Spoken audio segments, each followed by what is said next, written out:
بسم اللہ الرحمن الرحیم یا ایہا الذین آمنوا اتقوا اللہ ولتنظر نفس ما قدمت لغد واتقوا اللہ ان اللہ خبیر بما تعملون۔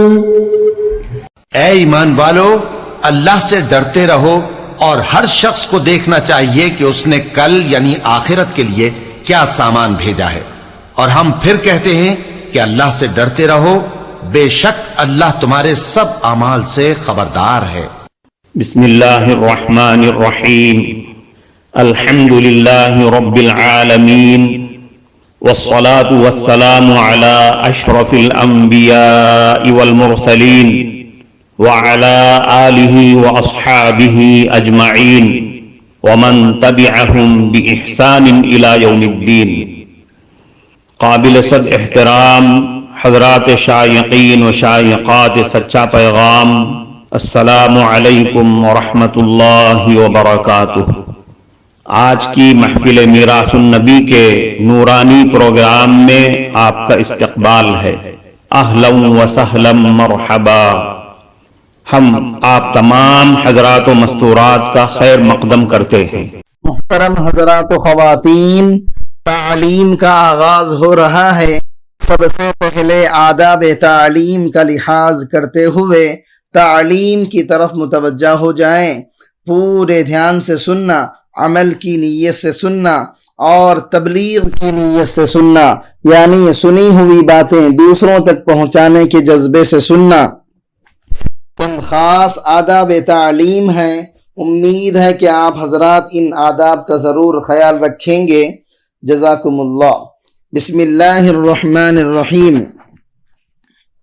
آپ صلی اللہ علیہ وسلم کی تکلیف کا خوف۔ حضرت ابو ایوب انصاری رضی اللہ عنہ فرماتے ہیں، حضور صلی اللہ علیہ وسلم جب مدینہ تشریف لے آئے تو آپ صلی اللہ علیہ وسلم نے میرے یہاں قیام فرمایا۔ حضور صلی اللہ علیہ وسلم نیچے ٹہرے ہوئے تھے اور میں اپنے گھر والوں کے ساتھ اوپر کی منزل میں۔ جب رات ہو گئی تو مجھے خیال آیا کہ میں اس گھر کے چھت پر ہوں جس کے نیچے حضور صلی اللہ علیہ وسلم ہیں، اور میں حضور صلی اللہ علیہ وسلم کے اور وحی کے درمیان حائل ہو رہا ہوں۔ اس لیے ساری رات مجھے نیند نہ آئی، کہیں ایسا نہ ہو کہ سونے کی حالت میں اوپر ہم کچھ ہلیں جلیں اور اس سے غبار یعنی مٹی حضور صلی اللہ علیہ وسلم پر گرے، جس سے نبی کریم صلی اللہ علیہ وسلم کو تکلیف ہو۔ صبح کو میں نے حضور صلی اللہ علیہ وسلم کی خدمت میں حاضر ہو کر عرض کیا، اے اللہ کے رسول، آج ساری رات نہ مجھے نیند آئی اور نہ میری بیوی ام ایوب کو۔ حضور صلی اللہ علیہ وسلم نے فرمایا، اے ابو ایوب، کیوں؟ میں نے عرض کیا، مجھے خیال آ گیا کہ میں اس کمرے کی چھت پر ہوں جس میں آپ صلی اللہ علیہ وسلم مجھ سے نیچے ہیں، میں کچھ ہلوں گا تو اس سے غبار آپ پر گرے گا جس سے آپ کو تکلیف ہوگی، اور دوسری بات یہ کہ میں آپ کے اور وحی کے درمیان حائل رہا ہوں۔ حضور صلی اللہ علیہ وسلم نے فرمایا، اے ابو ایوب، ایسا نہ کرو، کیا میں تمہیں وہ کلمات نہ سکھا دوں کہ جب تم ان کلمات کو صبح اور شام 10 مرتبہ کہہ لو گے تو تمہیں 10 نیکیاں ملیں گی اور تمہارے 10 گناہ مٹا دیے جائیں گے، اور قیامت کے دن تمہیں 10 غلام آزاد کرنے کا ثواب ملے گا۔ اور وہ کلمات یہ ہیں، لا الہ الا اللہ لہ الملک ولہ الحمد لا شریک لہ۔ حضرت ابو ایوب انصاری رضی اللہ عنہ فرماتے ہیں، جب حضور صلی اللہ علیہ وسلم میرے مہمان بنے تو میں نے عرض کیا، میرے ماں باپ آپ پر قربان ہوں، مجھے یہ اچھا نہیں معلوم ہوتا کہ میں اوپر ہوں اور آپ صلی اللہ علیہ وسلم نیچے۔ حضور صلی اللہ علیہ وسلم نے فرمایا، ہمیں سہولت اسی میں ہے کہ ہم نیچے رہیں، کیونکہ ہمارے پاس لوگ آتے رہتے ہیں۔ میں نے ایک رات دیکھا کہ ہمارا گھڑا ٹوٹ گیا اور اس کا پانی فرش پر پھیل گیا۔ میں اور ام ایوب دونوں اپنا کمبل لے کر کھڑے ہو گئے اور اس کمبل سے وہ پانی خشک کرنے لگے، سکھانے لگے۔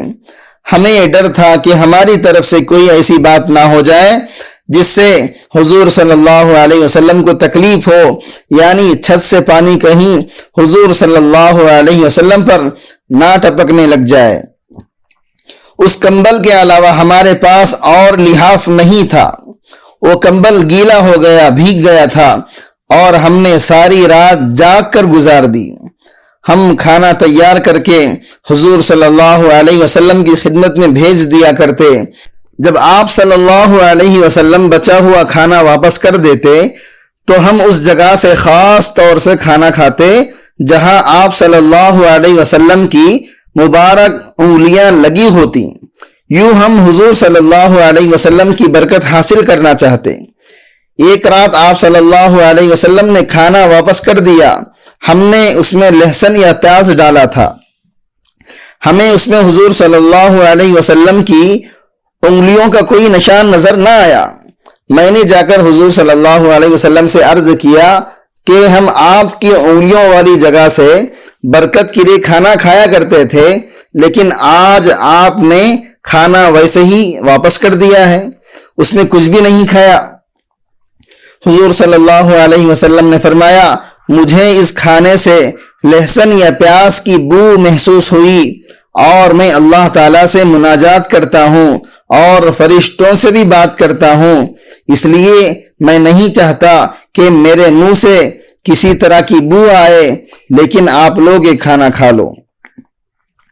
حضرت حبان ابن واسع رحمۃ اللہ علیہ اپنی قوم کے چند عمر رسیدہ لوگوں سے روایت کرتے ہیں، حضور صلی اللہ علیہ وسلم نے جنگ بدر کے دن اپنے صحابہ کی صفوں کو سیدھا کیا۔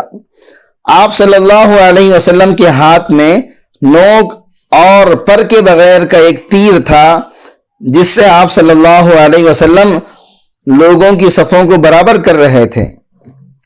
آپ صلی اللہ علیہ وسلم حضرت سواد ابن غزیہ رضی اللہ عنہ کے پاس سے گزرے۔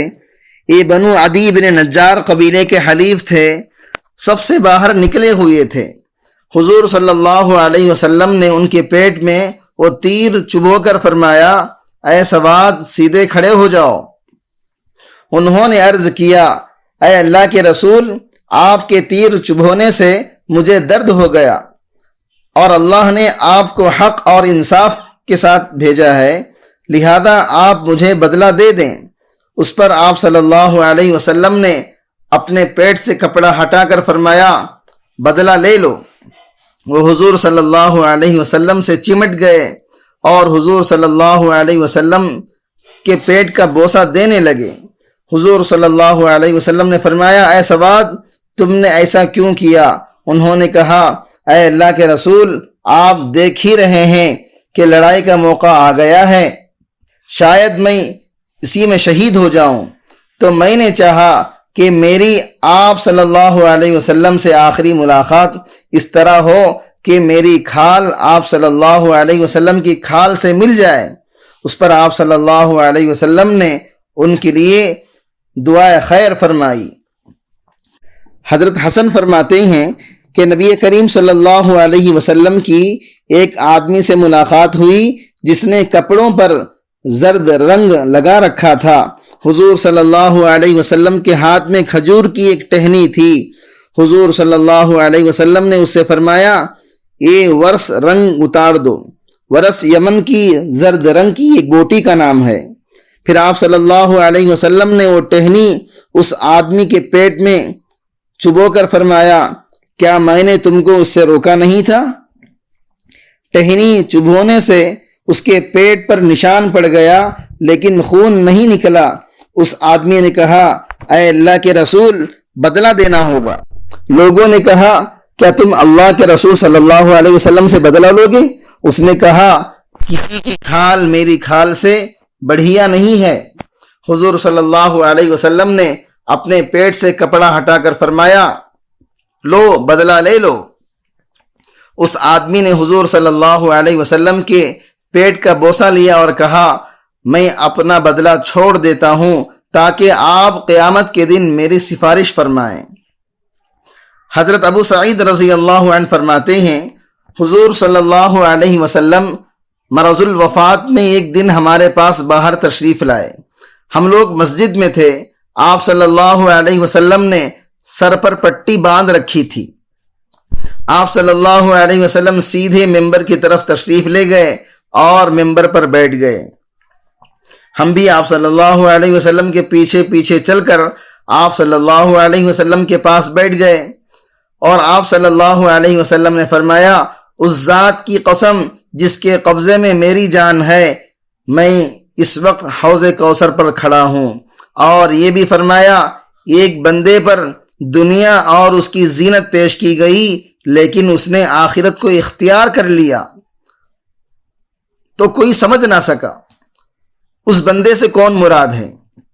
البتہ حضرت صدیق اکبر رضی اللہ عنہ سمجھ گئے اور اس سے مراد حضور صلی اللہ علیہ وسلم ہی ہیں، اور ان کی دونوں آنکھوں میں آنسو بھر آئے اور صدیق اکبر رضی اللہ عنہ رو پڑے اور یوں کہا میرے ماں باپ آپ پر قربان ہو، ہم اپنے ماں باپ اور اپنا مال اور جان سب آپ پر قربان کر دیتے ہیں۔